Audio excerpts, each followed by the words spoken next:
Tonight, we watch Videodrome. Hey there, Internet. We're back. This is video 20, I think. Night 20? Video 20? Something. So tonight we watched Videodrome. It doesn't say it on the screen, but I promise that's what that is. Wow. I've got no words. No words to describe what we just saw. Acting. Just acting. Just did the people portray the role that they were in? Yeah, acting was fine. Yeah. Okay. Nothing weird. I can agree with that. I did the acting itself. The actors playing a role was good. That part, yes. And the effects were actually really good. Yeah. I said that a couple times actually while we were watching it. The practical effects in this were great. Yeah, we're big into practical effects, and since this was made in 81 or 82. Yeah, it's a 30-something-year-old CG, movie, so all the practical effects were nice to see. Yeah, and they were fairly well, they hold up fairly decently too.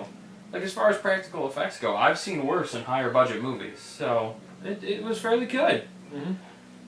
Unfortunately, this is where it all falls apart, because the story... Is there a story? That's kind of the problem I had.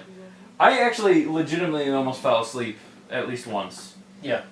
It was just... The movie felt like... It took way too long, first of all. Way too long. There were lots of long sequences of nothing happening. It's a slow-paced movie. And then when things did happen...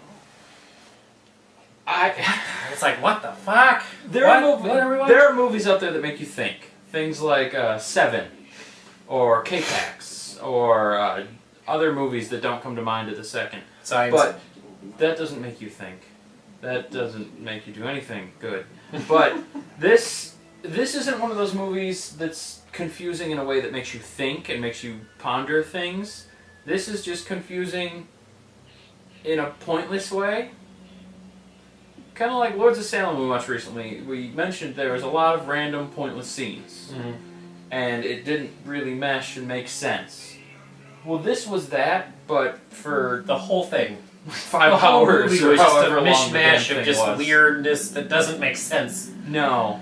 There was a stomach vagina and videotapes that came alive, and James Woods made out with a TV that he was getting sucked into.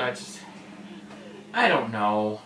I don't know what happened. I don't know why. And this is part of... I know you mentioned it and couldn't fathom why. This is part of the Criterion Collection, which I guess is supposed to be like some of the more classic films from whatever studio. And what? I don't know.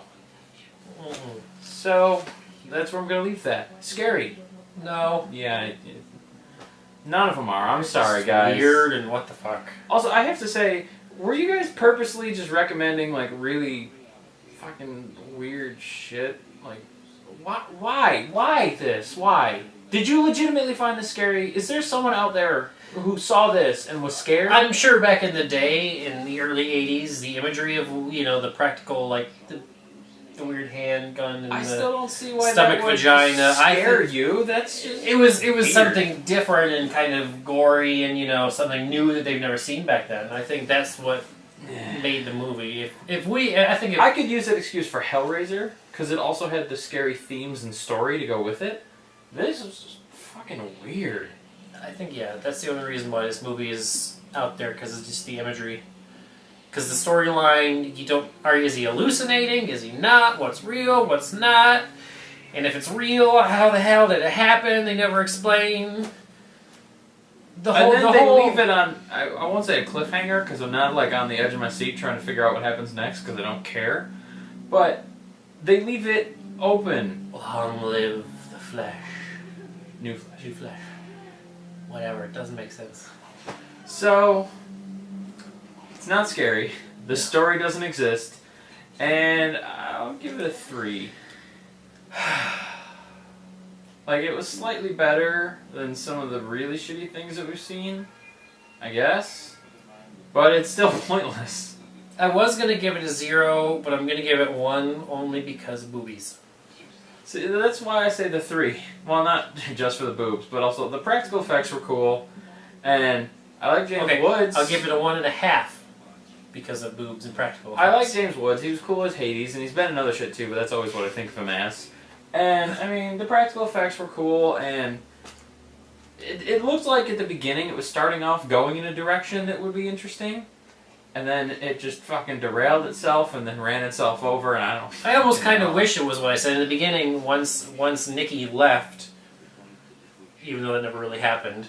Yeah, I think she was... Like, I was hoping if that really happened, he would realize that Videodrome is a real and not a TV show, and then he'd be like, oh shit, this girl that I just had sex with is going there, I must save her. That would have been a better movie. So I can continue getting sex. Yeah, that would have been a better movie. Which, by the way, ultimate motivation for anything in a movie. That's believable. Dude wants to keep getting some. I'd buy that for a story. That makes sense. Dudes would do that. Dudes are stupid. So I would buy that. I don't know what this shit was. So, there you go. It's crap. Just like, unfortunately, pretty much everything else we've watched thus far. Yeah. Like 3-4 good movies so far. And tomorrow's The Possession, which I don't know anything about, actually. I know nothing about that one. But just because of the track record we're on, I do not have high hopes. But stay tuned, because I'm going to see this through.